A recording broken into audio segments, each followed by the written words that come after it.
থেকে আমি যা বুঝেছি বাংলাদেশ একটা পরিবর্তনের মুখে দাঁড়িয়ে আছে। এইটার ব্যাপারে মোটামুটি ভাবে বিভিন্ন পেশা নির্বিশেষে ঐক্যমত্যের ভিতরে আমরা দেখতে পাই।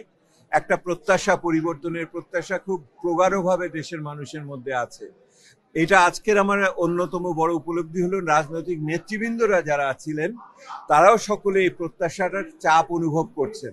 ওনারাও বুঝতে পারছেন যে বিগত সময়কালে রাজনীতিবিদদের বড় ধরনের ব্যত্যয় হয়েছে। ওনাদের এই দেশের বর্তমান এই পরিস্থিতিতে উপনীত হওয়ার জন্য ওনাদেরও দায়ী দায়িত্ব আছে এবং নাগরিকদের মুখোমুখি হয়ে ওনারা বুঝছেন যে এই নির্বাচনটা অন্য আর কোনো নির্বাচনের মতো একই রকম হবে না। এইবারের নির্বাচনে নাগরিকরা, ভোটাররা অনেক বেশি জবাবদিহিতা থেকে ওনাদের কাছে চাহিদা দিবেন এবং যেই সমস্ত প্রতিশ্রুতি দিচ্ছেন ওগুলি বাস্তবায়ন করার সঠিক পদ্ধতিগুলো ওনারা চাচ্ছেন। শুধু সাধারণ কথায় এখন মন ভুলবে বলে ওনাদের মনে হয় না।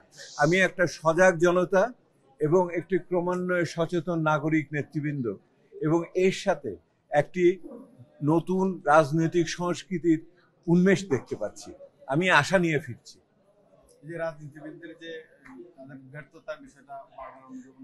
আমার কাছে যেটা সবচেয়ে বড় বিষয়, অন্যতম বড় বিষয় মনে হয়েছে যে রাজনীতিবিদরা নাগরিকদের মুখোমুখি হয়ে তারা তাদের দায়িত্ব সম্বন্ধে তাদের এর আগে যে ব্যর্থতা আছে তা স্বীকৃতি দিয়েছেন।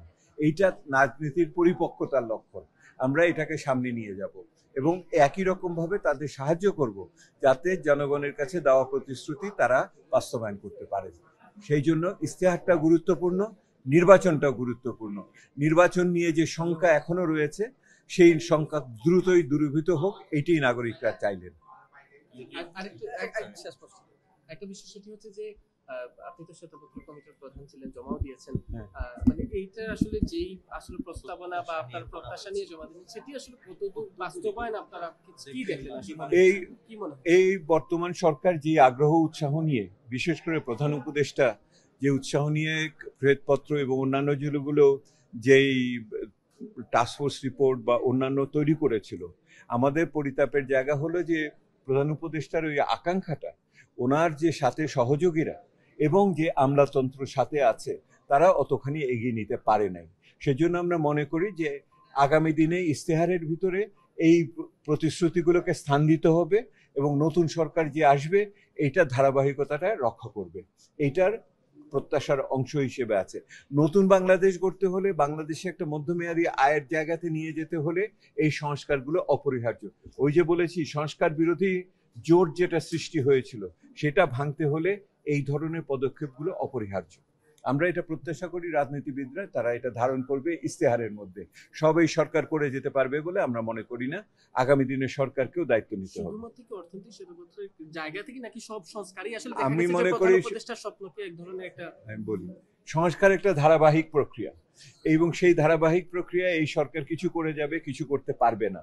সেহেতু বাকি যেটুকু থাকবে, এখন যে সময়টুকু আছে এই সরকারকে বলতে হবে আমি চলে যাওয়ার আগে বাকিটুকু কি করে যাব। সেই স্বচ্ছতাটা প্রস্তাব করছি আমরা, যে ওনারা বলুক যে আমরা যাওয়ার আগে এই বাকি কাজটুকু শেষ করে দিয়ে যাব এবং এই কাজ থেকে নির্বাচনী ইশতেহারের ভিতরে বলতে হবে যে আগামী দিনে ওনারা এটাকে কিভাবে এগিয়ে নিয়ে যাবে।